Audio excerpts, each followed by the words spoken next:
All right, guys. A while ago on Instagram, I did a poll: X harness, Y harness. What's your preference? If it's X harness, you're probably wrong. It should be H harness is kind of the way to go. There's a couple reasons why X harness is okay, but H's are really the ticket. All right. And one of the suggestions for favorite harnesses that people put out there is this Platatac elongated H, if you will. OP Tactical is the main Conus Platatac vendor that I'm aware of. Platatac, if you're not familiar, is a Australian company. Really good stuff. I've been using it for a long time. It's just the shipping is kind of a hassle. All right. Onesie twosie products are very expensive, and then bulky products are very expensive. If you're buying like one of their chest rigs, it kind of balances out, and some of their clearance stuff can be worthwhile. But if you need something quick, OP Tactical is the place to go. That said, I think they struggle keeping some of this in stock. So we'll look at this thing on the table and just kind of run through it. I do think it is a very viable option for an H harness, especially if you appreciate a little bit more of a footprint on your back. So let's get on the table and take a look at it. All right, so looking at this Platatac H harness, this one was sent to me by a gentleman in Canada. Said he's a big fan.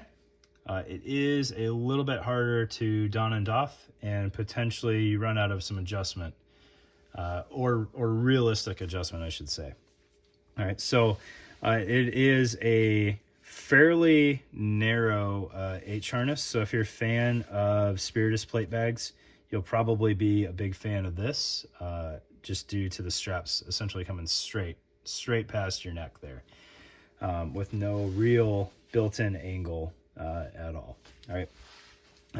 It's going to have the same critique that I give most chest rig harnesses.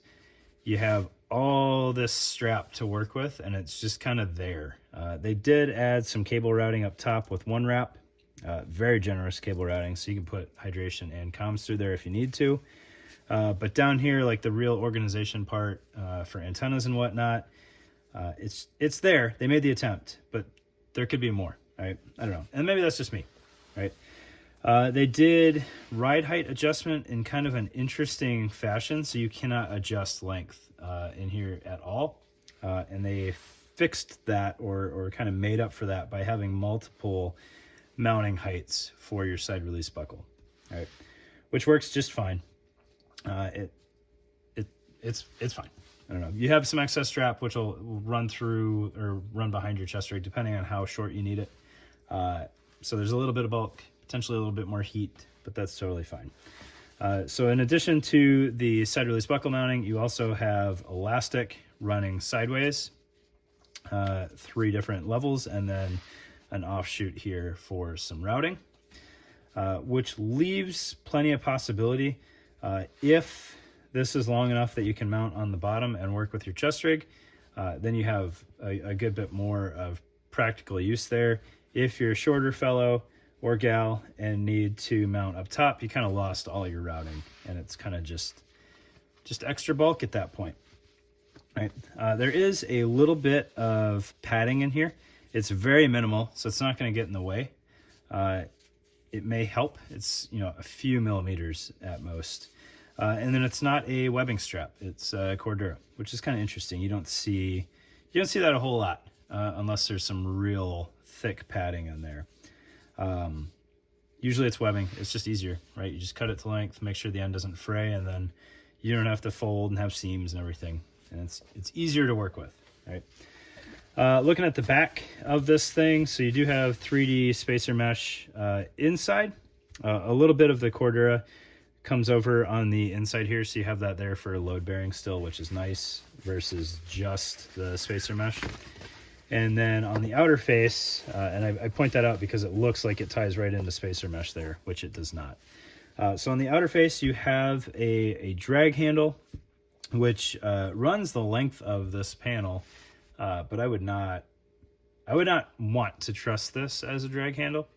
It may be okay, but that's a lot. You're asking a lot of spacer mesh at that point, regardless of how much it's tied into the MOLLE. All right.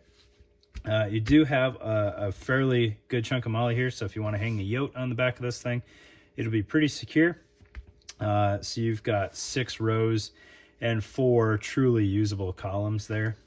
And then you can see your side straps and back strap come off of here as well. So maybe I'll standardize my terminology at some point as I do these videos, but this lower one is your true back strap that just goes straight around your circumference. These typically end up having some sort of angle on them to meet kind of where your chest rig tucks under your arms. So I would consider these like your side straps and then back strap. And so as you can see, there is a lot of webbing here. So you can be a hardy size person and still fit this. The smaller you are, you'll run into the hassle of sometimes the back strap. It's easier when it's just one long strap, so you can kind of throw it around your body. This one, if you're small enough, you're gonna have to mate up kind of close to this back panel, and it might be a little of a challenge to reach it. You could also run into some issues if you have a very long or very short chest rig where this strap kind of winds up.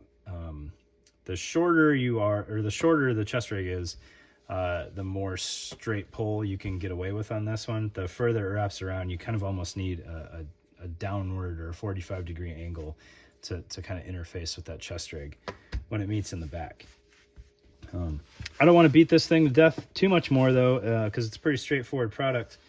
I want to say last time I checked the price, which was a couple months ago, it was I think $75, which is fairly realistic for this, especially when it's already had come from Australia, so you're paying a little bit of that shipping to the vendor. It would have been a little interesting because this is well, it is sewn through, so they couldn't really do it. I was going to say you can make this mesh into its own pocket, but the MOLLE is sewn all the way through, which is probably actually better. Gives you a little bit more strength there versus just the one layer of spacer mesh. But when I pulled it out of the package originally, I was like, oh man, I wonder if that's like a bladder pocket too, and it's not, which is fine. But there you go. That's the Platatac. Let's see if this thing has a official name here. Chicom Y Harness. It's not really a Y harness because it doesn't mount straight down your back. I would call this much more a true H harness that happens to have a back panel on it. So there you go. Super thanks to the gentleman that sent this my way, especially because they're out of stock, so I couldn't do this video no matter how much I wanted to if he hadn't loaned this to me. So appreciate it. Thanks, guys.